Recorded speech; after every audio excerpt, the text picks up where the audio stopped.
Hello, Hearts of Oak, and welcome to another interview coming up in a moment with Tom Fitton, the president of Judicial Watch. I had the privilege of meeting Tom over in CPAC 6 weeks ago, and we talk about many things. What Judicial Watch do is use freedom of information, and I haven't seen it used so effectively as Judicial Watch do. And Tom has been the president for 25 years, and we go into a whole range of issues that without Judicial Watch, the public would not be aware of the truth. So we go into Biden targeting Christians and an FOI that Judicial Watch have just put in on the FBI and their targeting of Roman Catholic churches. Universities control from abroad. This is a story about a university receiving $500 million from Qatar. Is that good? Is that bad? And how does it influence the education sector?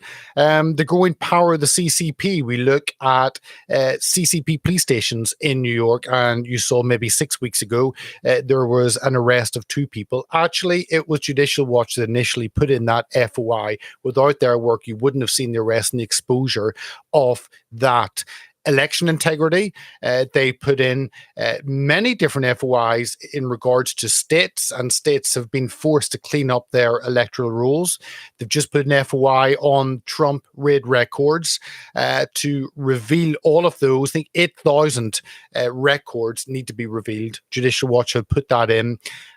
Gain of function. Again, a lot of stuff has been exposed. Hunter Biden. There's so many issues which they address, and without them these would not be exposed to the public. So Tom shares many of those stories and talks about how actually what they do can be used abroad and replicated, because many countries around the world have an FOI system, certainly in the UK and Europe.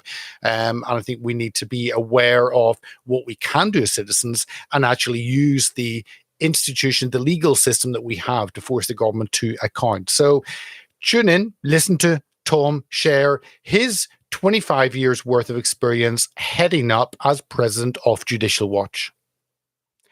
And hello, Hearts of Oak. Today it is an honor to talk to the president of Judicial Watch, Tom Fitton. Tom, thank you for your time today.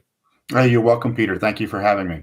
Not all. And you can follow Tom on Twitter. All the handles are there on the screen at Tom Fitton, and judicialwatch.org at Judicial Watch on Twitter. And his latest book, just to give you an idea, published in 2020, is A Republic Under Assault, the left's ongoing attack on American freedom, which really addresses the deep state, voter fraud, illegal immigration, and there's a lot packed into that. So I'd encourage our viewers after this, if they want to delve a little bit more deeply into some of the things that Tom has discussed, the book is available everywhere.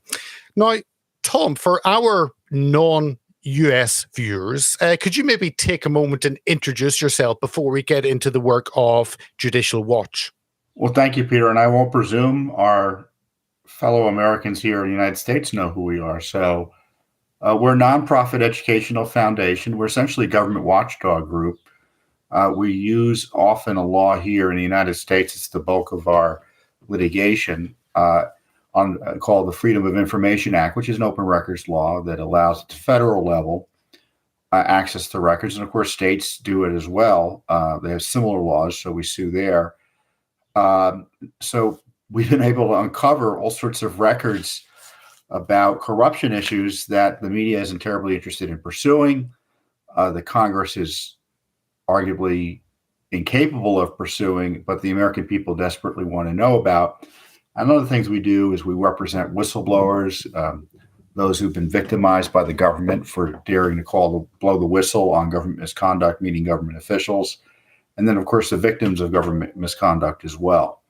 And so in doing so, we not only advance the rule of law, but we educate Americans and other concerned citizens across the world, frankly, about the importance of clean government, honest government, and transparent government.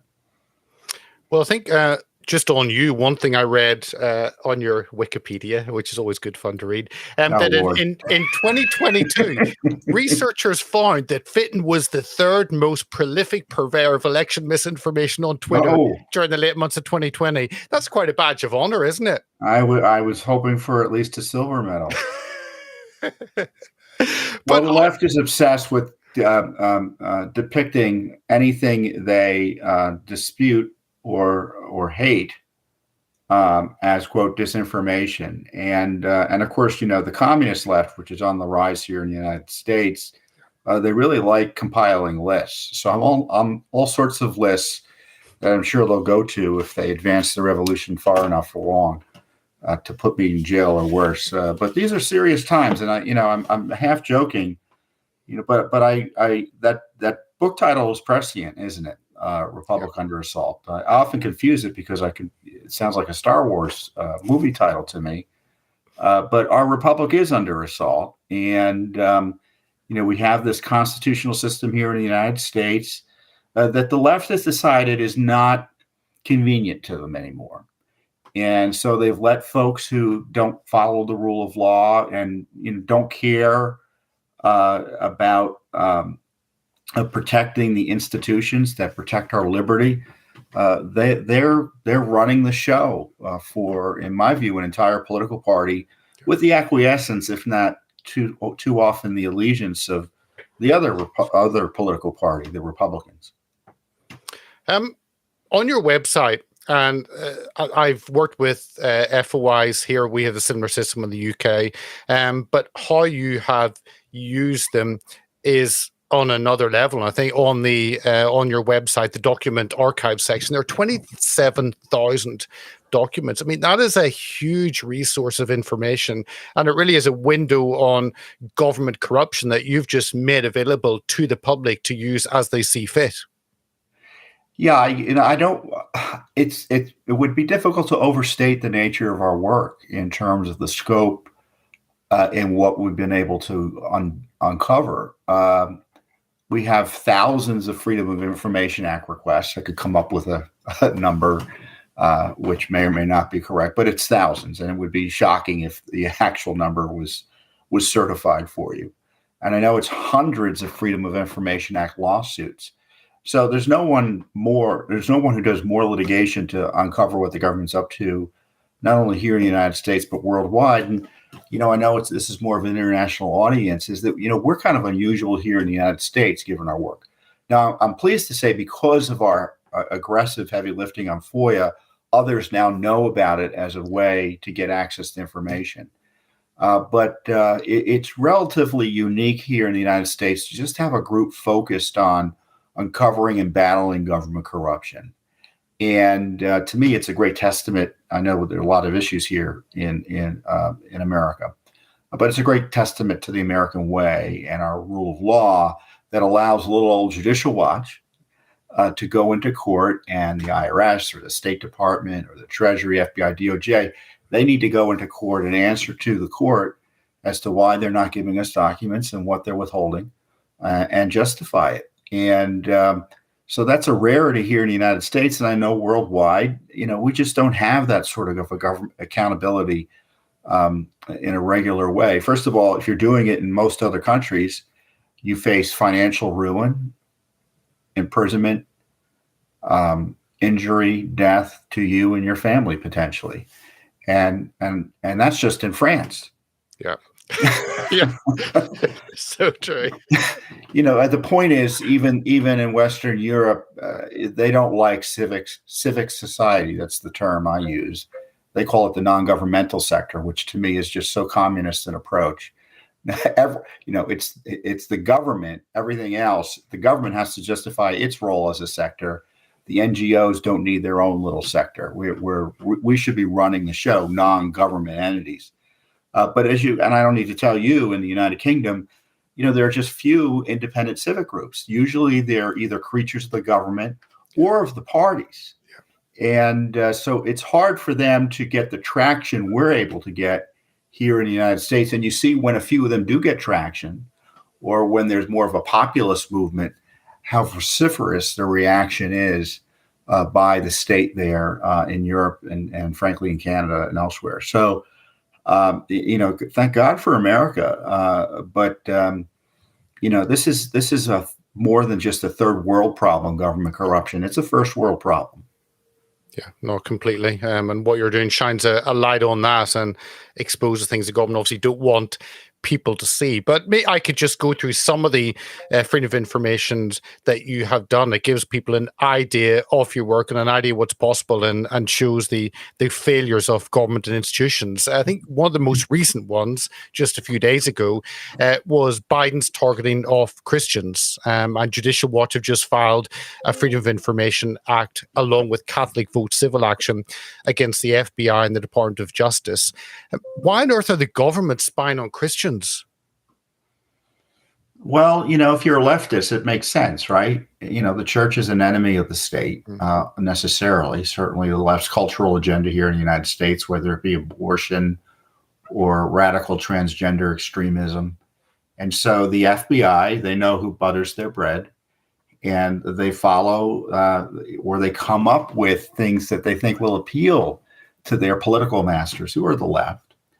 And one thing this agency did in Richmond, Virginia. So the FBI, for those of you not here in the United States, and those of you here in the United States may not know this, you've got the FBI headquarters, but the offices of the FBI, the Richmond office or the New York office, they're kind of their own fiefdoms as well. And so they're substantial in terms of their power and influence. And the Richmond office decided that, traditionalist Catholics could be attractive to the terrorists they want to monitor domestically. And I mean, it's really laughable, Peter. It's worth reading. Everyone should read it. It just shows you how out of control the government is and how stupid it is. They do an analysis under the guise of this intelligence threat assessment of Vatican II and the debates in the church about Vatican II. So, do you want the FBI analyzing those who support the Latin Mass versus those who think we should have a Mass in the everyday tongue of a country? It's just incredible. But what's frightening is the document also makes it clear that they want to get sources in the church. So what they were planning was spying on the Catholic Church, using them as using these sources as tripwires, right, to get the bad guys who are too pro-life or too extreme in terms of defending children from mutilation and such. So, you shouldn't have to go to Mass or go to church. In this case, obviously, the Catholic Church was being specifically targeted, but every Christian should worry and wonder if your pastor or your priest is spying on you and watching what you're saying, or whether your fellow parishioner that you shared a sign of the peace with is an informant for the FBI. And now, of course, the FBI and the Justice Department are run from that document once it became disclosed as a result of a whistleblower disclosure to a former FBI agent. But, I'm not confident that they've stopped this type of approach. And indeed, the fact that they haven't given us documents about this scandal suggests there's more to hide. That's why we're in court. Well, how does that spying on its own citizens and the understanding that being a conservative is somehow dangerous to society, does that just happen as the FBI under a Democrat regime, or is it so ingrained, that hatred of conservatism, that actually that prevails whoever is in the White House? Oh, well, the history of the FBI is one of an agency that is often used to either protect or target the enemies of the sitting president. And they don't need to be told to do it. They as I said, they instinctively know who butters their bread. But I think things changed a bit with Donald Trump. He came in, was seemingly hostile to virtually every institution in the country, the drain the swamp approach.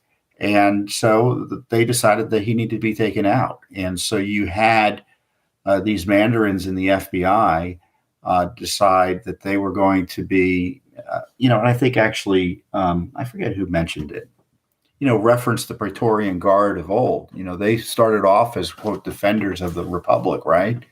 And instead they became their own power center. And I think we're seeing that with the FBI and the Justice Department. I was looking at their budget documents the other day. 37,000 staff, 13,000, which includes 13,000 FBI special agents, $10, $11 billion budget. And I suspect that's about the size of most countries' militaries. And they're not just checking out, and when you've got a bureaucracy that big, they're not just looking for bank robbers. Yeah. No, one of the other recent people can go up on the website obviously and see all the press releases and the many regular FOIs, but universities being controlled from abroad, and this was a document showing the Texas A&M, which is a university there. It appeared to receive $500 million. That's $500 million in grants from Qatar regime. And that's something massively concerning. We've had concerns here in the UK about Chinese influence on our universities, especially. But also there is money and influence coming from the Middle East that probably is opposed to anything you would want freedom-wise in your country. So tell us about that. Well, when you give someone $500 million, you usually want something. You either want recognition or something. In the least, the most charitable interpretation is, at the university level, major donors usually seek recognition or to advance a specific academic goal. And so the question is, what was the goal here? And I think again, it's one thing to say, "Oh, look at this money; it's terrible." And you just can't draw a conclusion. Well, someone gave money a gift, therefore it's terrible. You have to see what the circumstances are. And here the circumstances are: it looks like there was underreporting of the amount that was given, and it also is only being disclosed after hard-fought litigation in state courts that went up and down the Texas courts against the Qatar Foundation, which is a front for the terrorist-linked regime there. And so, if everything was on the up and up, this would have been a straightforward request for information. Indeed, Texas A&M, I don't think, had any initial objection. We had to fight the Qatar government in lawfare here in the United States. It was really quite incredible. And to me, it's like easy pickings if you're a foreign government seeking to influence. You just give money to universities and such. And in the case of China, there's a kind of almost an inherent, there's a special interest group, because forget about giving money directly through Confucius Institutes or whatever the latest version of their academic fronts are. But you have let's say 500,000 Chinese residents here in the United States going to school, most of whom are paying full tuition. So the universities all of a sudden become advocates for, this potentially dangerous relationships that we develop with these foreign countries through our higher education system. Another story that broke, and I didn't realize that you had been involved in putting the FOI. We're involved in everything. Yeah, I've got it. So we talked the power of the CCP, but actually the story broke, I think, a month ago, and the headline was "The Federal Bureau Investigation Misled and Stonewalled Judicial Watch on Legitimate Public Record Requests Involving an Illegal Chinese Police Station Opening in New York." And then your FOI, actually, the people who you had put that in about, they suddenly get arrested. And that is really concerning, that a foreign government would have a police presence in the US, and it makes you wonder kind of what else is happening. But that was, again, your FOI that you'd put in. Yeah, I mean, the idea that there are these police fronts operating in the United States is not a new issue. Folks have noted it. And it took forever and a day, it looks like, for the FBI to get on it. And, we asked for the documents, and, we got the runaround, or they pretended there was no issue and didn't have anything to give to us. But sometimes even a non-answer indicates government scandal and corruption.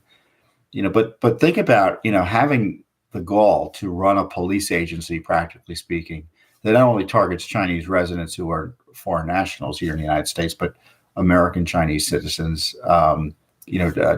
American citizens of Chinese origin.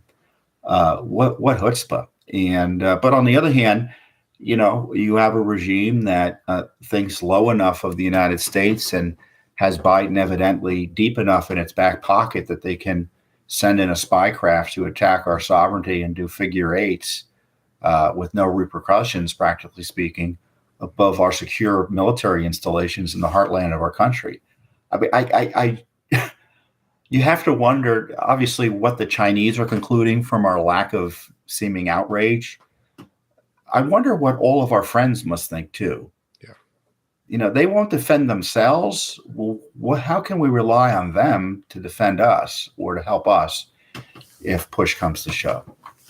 Oh, completely. And that one you'd put in, again, in the UK, we put in FOI and they come back and say the information's too difficult to obtain. And then you can put another FOI, but you then go down the legal route. That's intriguing. You're not without teeth, that you're using the legal system. You're not simply requesting according to what you're statutory allowed to receive. You're actually then going to the court. So you have that threat, and it's often that threat, or actually you in the courtroom, forces the government to release the information. Yeah, that's true. It's actually going to court that often gets a response. And you can imagine it's the United States government. It spends more money than Midas. And the bureaucracy is huge. So that their resting state is incompetence or refusal to comply with the law, since there's little accountability on that. And the only way to get their attention is through a federal court case often. But, that also has, thankfully, thanks to Judicial Watch's well-known record for going to court, other FOIAs sometimes do get responded to that otherwise wouldn't. For instance, we've done a ton of FOIAs on and lawsuits on COVID, its origins, the vaccine, et cetera. And it was just a separate FOIA that wasn't a lawsuit, but they knew we were sniffing around and had similar lawsuits on the same issue that just disclosed recently that the Fauci agency was funding in China through EcoHealth Alliance, which is a third party, a front or a pass-through for grants, the creation of literal mutant coronaviruses, and that's a quote, mutants, to see how or if they could infect humanized mice. I never thought to call gain-of-function viruses mutants. But it's a rather obvious point, and of course our government's figured out that's what they are too, and they've been lying to us about what they've been doing for years. And the conclusion from that, which to me this is some of the most important material, Peter, at least on this issue, we've uncovered.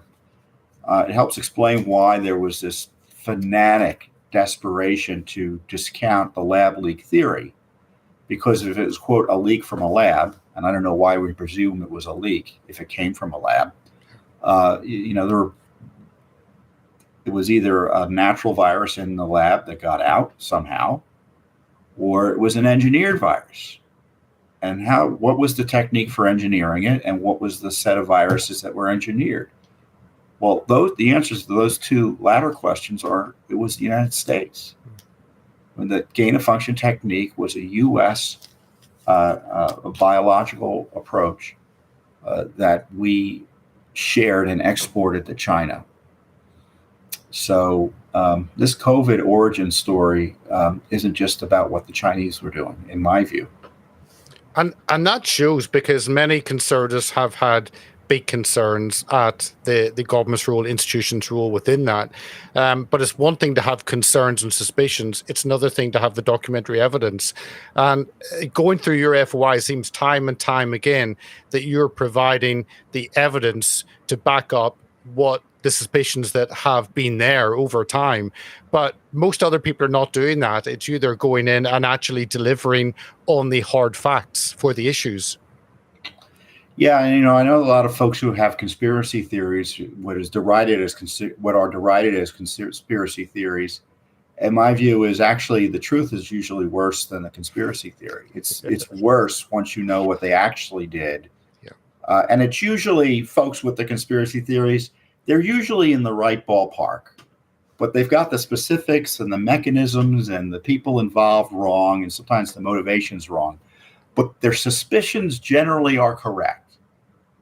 Something went wrong with the way the vaccines were manufactured. That process was politicized and is untrustworthy, and how it was pushed out and information about the issues related to the vaccine were handled. something went wrong about the vaccine, or excuse me, the coronavirus and its origins. There was reason to suspect that what we were being told wasn't true, or we should at least examine all sorts of possibilities, as opposed to just pretending some questions you're not allowed to ask. I mean, this is the craziness of these days, Peter. It's not even, saying this happened or I believe this happened. You're not even allowed to ask the question. Yeah. And I tell you, the wonderful thing about FOIA is we get to ask those questions. Well, we find that's an area you don't touch on. And another area you don't touch on, which you've talked about, we're told is a conspiracy, is election integrity. And that's also because we've seen some lawsuits going in favor of actually cleaning up the system within states. But one of the FOIs you had put in was in Colorado, and the statement was Judicial Watch announced that Colorado's Secretary of State agreed to settle a lawsuit alleging that Colorado had failed to remove ineligible voters from its rolls. As part of a settlement, Colorado, I love this, will report to Judicial Watch on its yearly progress in cleaning up its rolls for the next 6 years. I love that they have to answer to you, but that's a state-by-state issue that needs to be addressed, and that's one state that you then had a victory on, and I guess that has to happen state by state. Yeah, well, and we've been successful state by state, and that's not the FOIA. That's not Freedom of Information Act. That's a law that allows, under federal law, aggrieved parties to sue states and localities that aren't taking reasonable steps to clean up the voter rolls. And I think this translates internationally. If you have a list of people who are eligible to vote, you should make sure that list is as accurate and up to date as you reasonably can, because it invites fraud, right? If, so-and-so moved and died, I'm still getting their ballot, or I know, their name is on the list, I'm going to vote in their name or do something else nefarious, which is why the law requires the list to be cleaned up. It's not just Tom Fitton being worried. That's the reason the law's there. Otherwise, why would you have it? And of course, at the federal level, the leftists running the Justice Department have little interest in cleaning up voter rolls, because I believe, certainly here in the United States, and I'm not naive, that both sides of the aisle are often tempted to mess with election results. But they don't want cleaner elections here in the United States. And I think it's because I can't think of any other reason they oppose voter ID, they oppose cleaning up the rolls, they want to expand the idea of voting from one day through entire months. They want unsupervised voting, which is the way to think about mail-in balloting. And that's something that no one else does. And I don't like the point to say, no other country does this, because usually most every other country does things wrong. But I don't think any sensible person thinks that having millions of ballots be mailed out and people filling those ballots out and just mailing them back is any way to run an honest election. No, completely. And necessarily undermines confidence in the election system. Even if people participate in it, they realize, boy, how do they make sure no one is being intimidated when they vote? How do they make sure, no one is, that the actual voter who sends the ballot in is who the person says they are? If they collect ballots, how do we know those ballots are collected properly? And there's certifications about their origin. There was no intimidation in the collection process. None of that is, practically speaking, checkable under the new systems that were set up under the pretext of the COVID pandemic. Oh, complete. Well, I know we often look to the States for hope here in Europe, but we've just had an election, and maybe one thing the US can learn from the motherland is that we actually do paper ballots. It's all counted on the one day, and we don't use any voting dominion systems. And it's all done and dusted, and by 3 a.m. the next day, you've got a result. And actually, and there's no excuse for the United States not to be able to do that. People say, well, the United States is a bigger country. Well, we don't run elections nationally. It's state by state. So there's no reason any major state in this nation can't figure out who won on election day. And we've also had another breakthrough where they now require voter ID. So the left have realized it's not actually racist to ask someone for ID. So we've had another breakthrough. Well, it's funny, the left used to not like vote by mail because it used to be used by elderly Republicans to vote. And then they decided they liked it. And everyone used to understand vote by mail was a kind of a recipe and invited voter fraud until it became politically, until they realized, well, we kind of like that, so let's do more of it. One of the other big things has been the Trump raid records. And I know you'd put down FOI. And I think last month you'd said that they had released, the National Archives had released 1,200 pages of 8,000 records about that unprecedented raid. I mean, tell us about that, because it's vital that the American public know what was behind that, the reasons, the conversations. And I guess that will be another case if you then go into court to force those release of the other, 6,500 documents. Well, let's take a step back here, Peter. Back in, it was like 10, 12 years ago, we found out that Bill Clinton had tapes of recordations of his conversations with foreign leaders and members of Congress that he kept after he left office, right? And we thought, well, isn't that a presidential record? I don't need to explain, practically speaking, what that might mean. Talking to foreign leaders typically are, those talks are almost always classified inherently. And we went to court, and the Justice Department and the National Archives, which is the federal bureaucracy that handles presidential records, their preservation and such, they came to us and said, no, you can't force us to get these records. And the court said, you have to defer to the president. He gets to decide what's personal and what's not. And the Justice Department in a court hearing said, you know what, if he has records after he leaves the Oval Office, they're presumptively personal. So compare and contrast that with their new position, 180-degree difference with President Trump. And so the same archives that went out of its way to protect Bill Clinton's right to keep whatever records he wanted, conspired against President Trump to try to nail him on this records dispute criminally. And, it's basically a civil matter, even if it is a dispute and there's a basis for it. And now they don't want to tell us, because to get the records, it's all about transparency. Right? We got to know what the president was doing. Well, now they won't tell us what they were doing to go after the president. And to take a step further back, I'm kind of getting a little bit in the weeds there, but and in America here, the political media class, they like to talk about this as if it's serious and important. No one buys it. I mean, I tell you, there isn't a foreign leader who doesn't look at what America is doing and say, okay, the current president, his agencies are trying to jail the former president and his number one opponent in the presidential campaign. They don't need the details. They don't need the, but this is why it's important. This is the terrible crime. They see through it, and they see America that's no better than anyone else internationally in the way they are supposed to follow the rule of law. And I think it's a terrible national security and international embarrassment to the United States because, now our moral, the moral weight we could throw when we talked about the concerns about having fair elections and accountable government and consent to the government. Well, all that's out the window. They're trying to jail Trump simply because he opposed the wrong people here in Washington, not because of any personal misconduct. And, Putin and Xi and, and frankly, Macron and whoever the current office holder is in Downing Street, that changes, I know, every 3 months. It does. It's Rishi Sunak today, but who knows who it will be tomorrow. They see what's happening in the United States, and they also recognize that attitude is there in their home countries.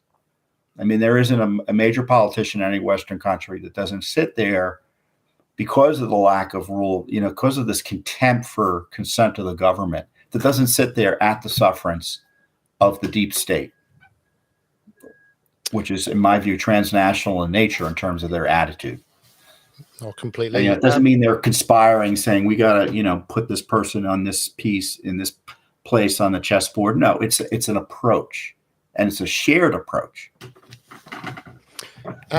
One other area, and we had Miranda Devine on a few weeks ago, the laptop from hell, and looking at Hunter Biden, and you'd filed an FOI for the gun owned by him. And I thought someone who had such a drug issue, an alcohol issue, wouldn't be eligible to get a gun, but somehow. So tell us about that, because obviously Hunter Biden's background, all the business dealings, that leads directly to Joe Biden himself.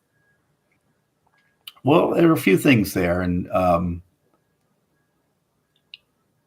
so he was dating the widow of his brother, and they got into a fight or a dispute, and she allegedly took his gun and threw it in a dumpster across the street from a school. Law enforcement got involved, and the political reporting, the reporting on it was that the Secret Service and the FBI came and went to the store from which he purchased the gun and vacuumed up documents. So to me, that shows improper involvement by federal agencies to take care of a political problem for the son of a major political figure. But when you think about the petty nature of what they had to come in and sweep up for, and of course, we've been suing about those records, right? It helps explain, well, if they're doing that for little stuff, can you imagine what they're doing for big stuff? And certainly they've had the so-called Hunter laptop for at least since 2019. It's like a Hamlet-style agony about whether to prosecute Hunter since then, even though they have him dead to rights in a series of crimes. But there's new information now that just came out here from senior members of Congress that the FBI had evidence that Joe Biden had specifically been involved in a bribery scheme with a foreign national as vice president. And all the evidence that's out there from the laptop and other witnesses suggest and show that Joe Biden was a beneficiary of Hunter's business dealings. So he got a cut of the action, the infamous 10% for the big guy approach. So, Joe ran his operation like a RICO operation, a racketeering operation, a mob operation. And I think the challenge for his Justice Department, which is first and foremost moving to protect him, is they can't get at Hunter without getting and raising issues about Joe. So that's why you have this stalling and this hemming and hawing about, what you're going to go. If you go after Hunter for failing to disclose money on his tax returns, what about all the money he was giving his father? Yeah. Isn't he subject to the same type of scrutiny? And if he hasn't, why not? Yeah. We're in a crisis here. And some of that money came from the mayor of Moscow's wife. So you've got the Putin connection. Burisma, at least that was a company. So Burisma was a Russian leading company. And then, of course, you have the Chinese who had Hunter in their back pocket as well, obviously because of his name and the influence. And it wasn't like the vice president was involved in all of this as vice president. So when Putin's making decisions and Xi is making decisions, how is it they're not calculating Biden's corruption in their decision making? They're compromised, right? He's obviously has cognitive difficulties. He's compromised by the very public figures or political figures in China and Russia making these dangerous decisions. And so, maybe, does it mean we invade Ukraine because Biden's in our back pocket? No, but I would suggest it's a factor. Does it mean we are more aggressive around Taiwan or generally in China because Biden's in our back pocket?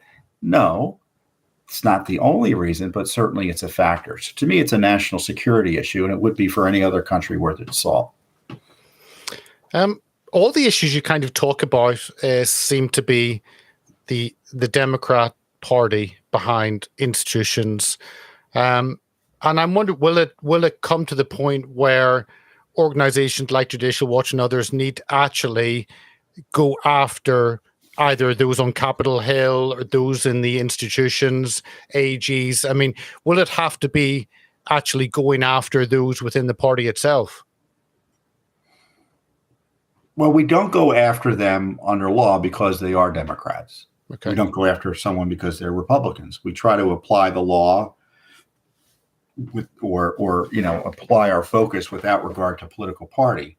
Though generally speaking, big government usually means big corruption. Yep. So we have all that money being spent. There's usually a lot of money sloshing up over the sides, right? Or it's usually being directed to political supporters as opposed to those in the public interest. So ideologically, if you support bigger government, you tend to be more involved in corruption. I mean, it's just kind of, to me, it just goes with it's part of the package. Now, Republicans, they abuse government to target us.